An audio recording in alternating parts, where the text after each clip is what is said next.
Alchemy. The science of understanding, deconstructing, and reconstructing matter. Over the past 13 years of study, I have done my best to piece together what's left of this lost art. The ancient alchemists possessed immense power, immortality, transmutation of materials, stars in the palm of their hands. And then, they vanished. A few days ago, I used the magical relics I've managed to scrounge up along my travels to recreate the Alchemist's energy source, a form of crystalline plant called a power flower. These used to soak up starlight and convert it into all manner of materials before an event called the Devastation. That I can create something like this at all is extremely encouraging. But the undead are infinite, and I am not. If I want to turn the tide against these shambling hordes, I need more than a crucible in my own two hands. I need allies, automation, alchemy. I need machines that operate without my intervention, and machines that make me more than I am now. Welcome to the Thaumic Revolution. We are fighting the forces of death itself, and obviously, we cannot afford to lose.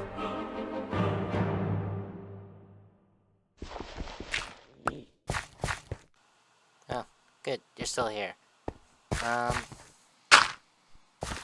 Since you decided to vandalize my journal, you are now in charge of monitoring these samples. If you mess them up, I don't know, I'll be mad at you. Please don't.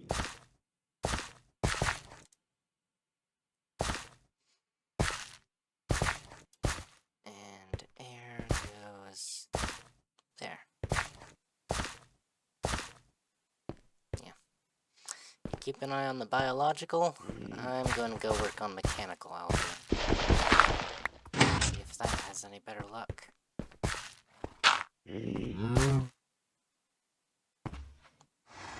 So what's the deal? Do we have to do some sort of Freaky Friday shit to merge back together? I don't know. I just got here. I've been doing some research, and I think I might have a way forward. As before, I can't make a lot of the materials I would need to properly set up the alchemical refinery I have designed. However, I have found workarounds. First on our path to automated alchemy is a better source of water.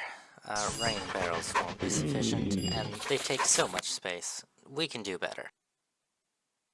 5 chrome and a pearl makes a greedy pearl, and with just a little bit of arcane stone, some glass, one water shard? One water shard, I guess, is what we've got to hand. We can make one thirsty tank. And there we go. Convenience. As you can see, that is just going to fill up forever now. And I can dump the crucible up just as many times as I need.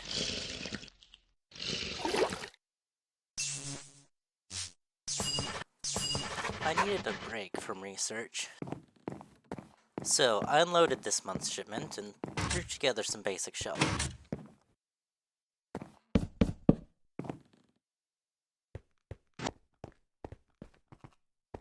Yeah, looks pretty nice, I think. Thank you, me.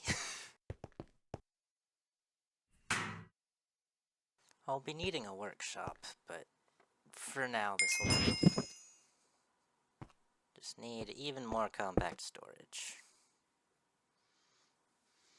And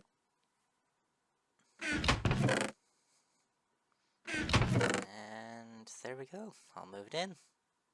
Back to work then.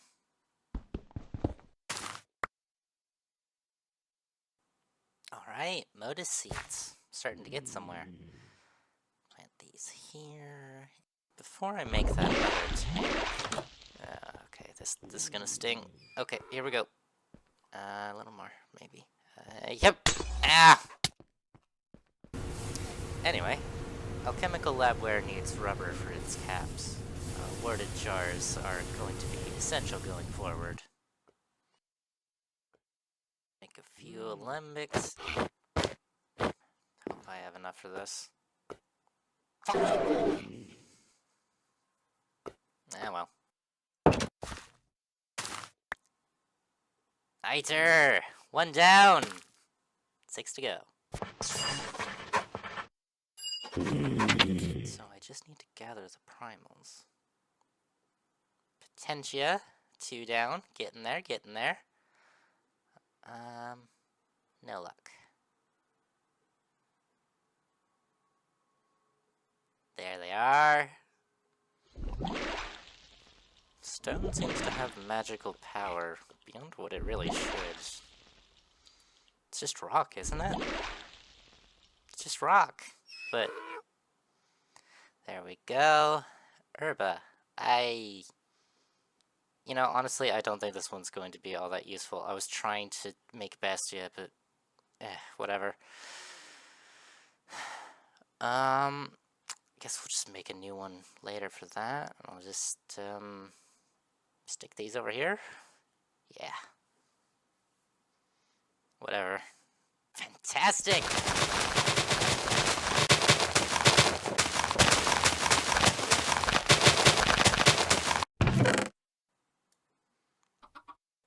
The extra jump height of piston boots is nice, but we're alchemists. We can do better now. Just need a few chiseled stone bricks. Ordo.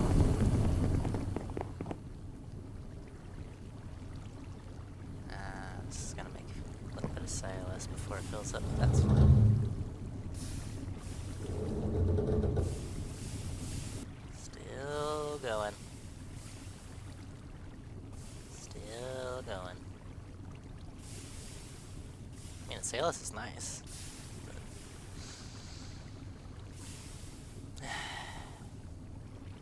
Long way to go from here still.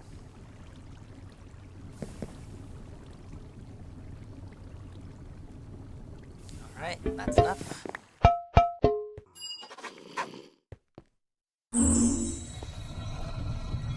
Farewell to the inconvenience called dinner.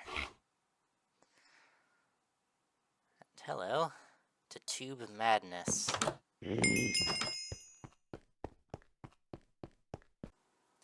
A magic pipe is nice and all. I enjoy not having to eat food, but I can do better than this. Now, the problem is, the crown doesn't tend to look kindly on blood magic, but a lot of things can be excused in pursuit of a cure to undeath. And if all else fails, this machine apparently belonged to some blood mages. I'll just throw this in with the rest of the relics, say it was theirs, and bish bash bosh, off to tenure. 1-0 converter coming up. Look at that, makes kind of a little double helix. Nifty.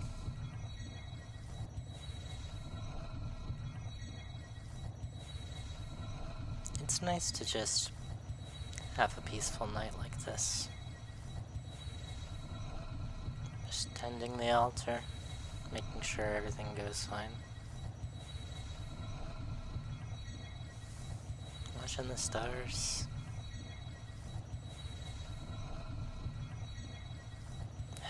Watching the horizon. Let's see what this baby can do. This one looks good. Nice test injection of liquid grain. Nutritionally complete. Why did I double jump? Next up, experiments on biothomic interactions of the aura. So living things can condense V as well. Excellent. Alrighty then.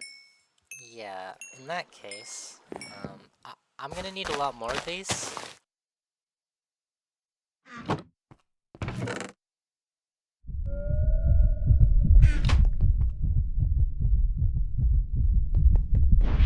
Maybe I should make the next batch of injections with meat.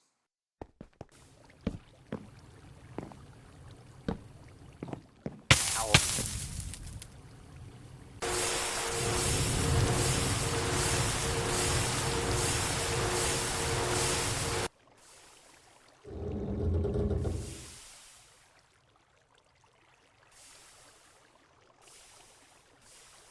Full stack. Everything else is profit. Here we go. Salis buffer is primed. We're nearing the end game.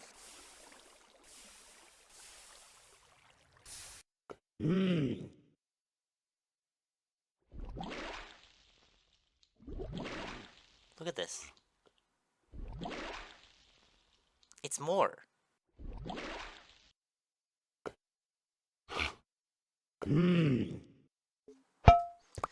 Alright, last thing we need to get this technically functional is a couple jar seals.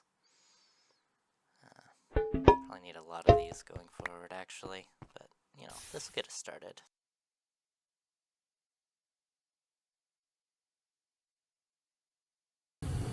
Now, by the translational property of the thermostatic field, thing 1 goes to thing 2. Safely. Just link this one as well.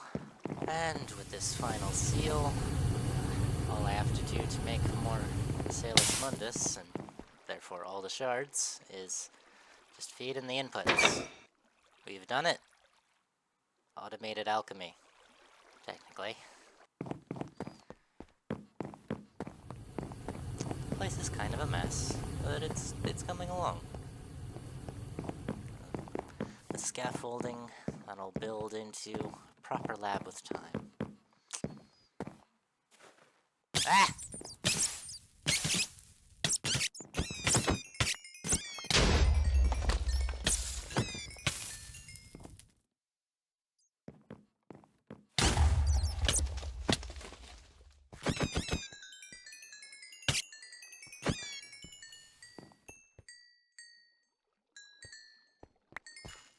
No rest for the wicked. Back to it, I guess. Now then, you made it to the end of the episode. Let's address the elephant in the room. The way is shut. It was made by those who are devs, and the devs keep it. Which is to say, magic is fake now, but it wasn't when I started this run back in GTNH 2.7.1. As of 2.8.4, there's no method of obtaining arcane stone bricks without medium voltage technology. Project Singularity has done an admirable job at demonstrating how Thaumcraft cracks GTNH's early game wide open, and why, therefore, infusion is placed in high voltage. But I've been in the Steam Age for well over a real-life year now, by choice. It's been a lot of fun figuring out methods to automate resources, quote-unquote, early, like a source of XP orbs without need of a diamond spike. Better ways to drain essentia out of my systems than using crystallizers, and weird quirks of how magic in this game works. I've already lost those herba seeds, but found something else useful in the process, for example. None of this playthrough will be optimal, efficient, and apparently now possible, unless you want to pick an early version and forfeit your Stargate viability. Aside from my capstone project for the Steam Age era, I wouldn't even call most of this useful. But it's fun, and that's reason enough for me, even before the other big benefit. As more things get automated, my need to grind resources off camera will pretty much vanish entirely by the time we hit low voltage. But after the last time, I've learned my lesson about tempting fate and setting deadlines. If you'd like to assist me in making this series slightly faster, I do have a Patreon I set up just in case. And if you want to never hear these link-building segments again, I heartily recommend you install the sponsor block add-on for Firefox. It is a lifesaver, because these things are annoying, and as such, I'll be trying to do them sparsely. Thank you for your time. Have a good one.